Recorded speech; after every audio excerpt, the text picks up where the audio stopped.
Welcome to our study in the book of Zechariah, and our theme is all about return of the king. Today we are not actually starting the book, but we are going to take a look at the man Zechariah and see some about his life, his background, and actually something that Jesus said about him.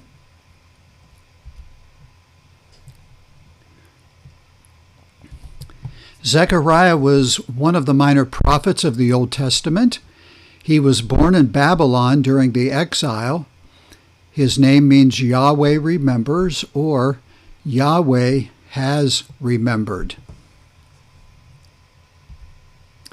He was the son of Zechariah, the son of Iddo, the prophet, and became a prophet as well as a priest.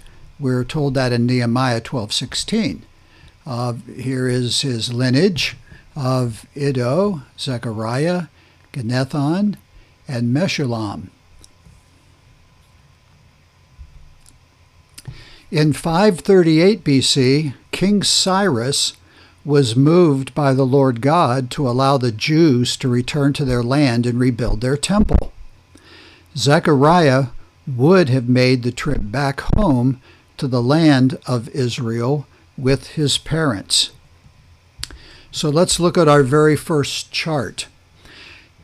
Jerusalem was burned and the city leveled, slaves taken by King Nebuchadnezzar of the Babylonian Empire. That was an event that was foretold was going to happen, and it did. And so God's people, the Jews, found themselves, many of them, in the Babylonian Empire as servants. Then, what happened shortly thereafter, the handwriting was on the wall with Belshazzar, and the Medes and the Persian empires had aligned themselves and came and took and defeated the Babylonian Empire. And so on our chronological chart here, the first name with the blue arrow you see is Cyrus. And I just talked about him, and we'll read about him as we will Darius down the way a little bit later. But we are dealing with the Persian Empire. And the very first ruler, Cyrus, the Lord came and spoke to him. And perhaps that you can see a little bit down the way here, right where it says the first return of 49,897, Ezra 2. This was the first group of people that went back, almost 50,000 of them. And they were volunteers, and yet when Zerubbabel was taking them back, he understood and looked around that there weren't a lot of priests. There weren't a lot of religious leaders. So he rounded some up. He recruited, and they all came back. Zechariah, a young Zechariah, would have come back with his mom and dad and the rest of his family. In 520 BC, Zechariah began his ministry in Israel. His first prophecy came in the 4th year of Darius. All right, now we've shifted Persian Empire rulers. He very easily could have seen the temple completed, and that happened in 515 BC. And here's a scripture. And this house was finished, the temple, on the 3rd day of the month of Adar, which was in the 6th year of the reign of King Darius. And now you see down here, Zechariah prophesied. That's when these writings were done and these prophecies were given, spoken, 520 to 518. And then 3 years later, the temple is completed. That's the next line right under that. All right, keep in mind, Haggai is there, along with Zechariah. They're almost a team. They know each other. Haggai, however, is the elder prophet. Zechariah is the young one. And so you see God's plan that there would be a prophet of God in the land after Haggai would be called home. Zechariah should have a number of years. But we're going to see that that is not how it actually worked out. Let's move on. He knew Haggai, the other prophet of the Lord, very well. And here's Haggai 1:1. It was through these two men of God that the Lord would use to encourage Zerubbabel as he led the people in rebuilding the temple. And this was real close to what it would have looked like. Except the walls are missing. They, at the same time, were used of the Lord to stir the people to push forward in the work, even in the midst of opposition. And there was lots of opposition. Read the book of Ezra.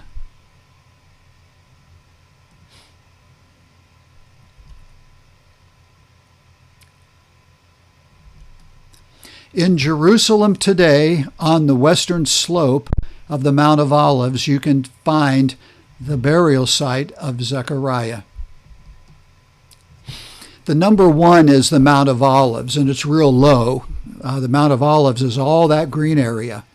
And you can see the temple or the church steeple at the top. It goes up into the whitish area. To the far right is the white arrow, and that is the temple of the prophets. Over where number 2 is, that's the Temple Mount. It's a 40-acre rectangle that where the Dome of the Rock is, that Gold Dome building, that's where the temple next to it stood. And then here's a aerial view, and you can see where the Tomb of the Prophets is, and the old city of Jerusalem. So if you go back to the previous picture, you can see line of sight. Just look where it is and then flip here and you'll see how exactly it fits. He is buried there along with his friend Haggai and the last prophet of the Old Testament, Malachi. Those 3 were what we call the post-exile prophets. There's only the 3 of them. They're the last 3 books of the New Old Testament. And they then, once 400 BC hit, right around there, the prophets were gone. There were 400 years of silence. The next voice to speak of the coming of the Lord would be John the Baptist. Their burial site is called the Tomb of the Prophets, or in the Hebrew, the Cave of the Prophets. And it's sort of cut out, all those white little boxes that you're looking at, and you can get a better look. There's a clearer view at the very bottom of the picture. You can see 8, 9, 10 of them lined up in a row. The lids come off of those, and inside is another stone box, 2 by 2 by 2, a cube, feet. And inside are the bones of the person that's buried there. The memorial or the Tomb of the Prophets would go back underneath, and this is all limestone. They would dig back and to the right or to the left and actually go under some of that cemetery, but they're down 30, 40, 50 feet. Perhaps it's best to end this short bio of Zechariah with something Jesus said in Matthew 23, and I'm going to read a lot of verses here, but I think it really, really matters. Remember the tombs of the prophets. Jesus is speaking the last of the woes upon the scribes and the Pharisees, the religious leaders. They're not happy, but he cries out and just tells the truth on them. And so this is the last one and perhaps the harshest one of all, but it includes some important information. Woe unto you, scribes and Pharisees, hypocrites, because you build the tombs of the prophets. Does that sound familiar? And garnish the sepulchres of the righteous. I mean, you paint them white. You whitewash them, make them really look good. And say, if we'd been in the days of our fathers, we would not have been partakers with them in the blood of the prophets. And so Jesus is pronouncing basically a spiritual curse on these people, woe upon them. and what happened to the prophets in the past. And they say, well, if we'd been alive, we wouldn't have done that. We're better than that. Wherefore, ye be witnesses unto yourselves that you are the children of them which killed the prophets. And so he said, look at each other. You bear witness of who you are. You're their descendants that did it. You know what your ancestors did. And he said, you're just like them. Verse 32, fill ye up the measure of your fathers. He said, you're living up to what you're living up to what your fathers are. In fact, look in the mirror. You serpents, you generation of vipers, how can you escape the damnation of hell? And how they were not going to escape hell. Wherefore, behold, basically saying, because of this, listen to what I say to you.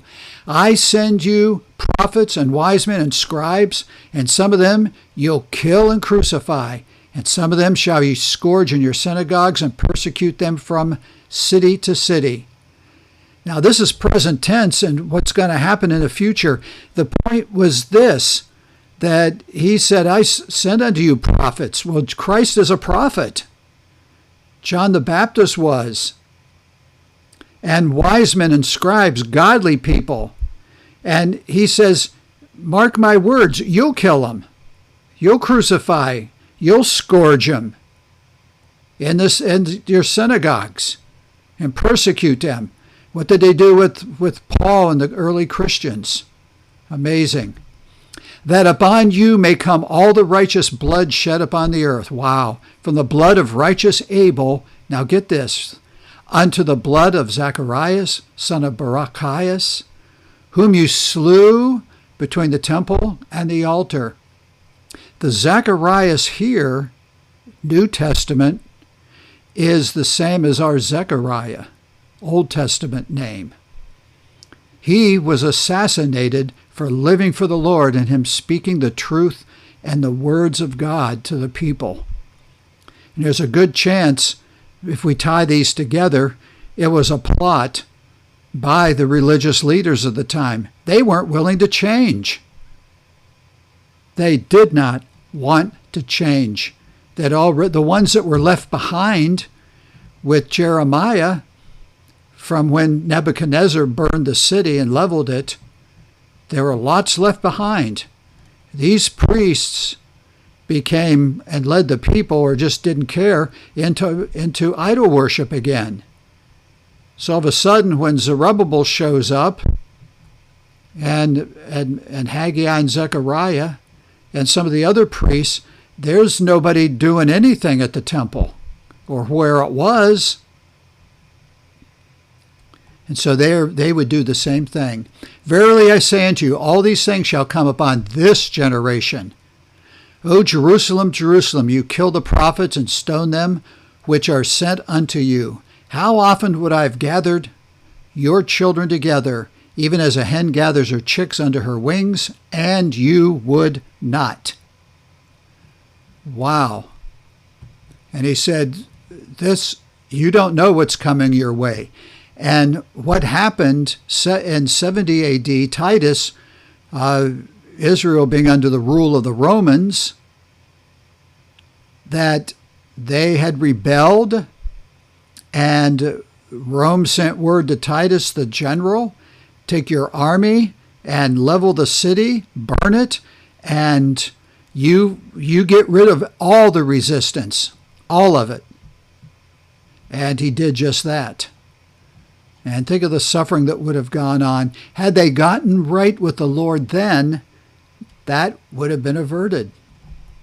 Behold, your house is left unto you desolate. There it is. No temple. You're not going to have one. For I say unto you, ye shall not see me henceforth till ye shall say, blessed is he that comes in the name of the Lord. And when Christ comes back to live and establish his kingdom on earth, the millennial kingdom, there's going to be a lot of time go by. And then the Great Tribulation. Well, this is our stopping point. Here's the outline, and we're going to kick things off in the next lesson in chapter 1. And while the temple is being built or rebuilt, we're going to look at 8 visions of Israel's fortune. Here's where to find me, and at any time you are free to email me, and I will send you a hard copy of the lesson. These lessons are taught live to an adult Sunday school class. So if you see 3 of these up, then you know how far I am. If you see all of them up, the entire book done, email me. I'll be glad to send all of them to you. And just pray God's blessing upon you. Stick with this. There's going to be some hard things, but I'm going to slow down. And I'm going to be able to use maps and pictures and things for us to look at together and learn and grasp what Zechariah had to say to his people in this time.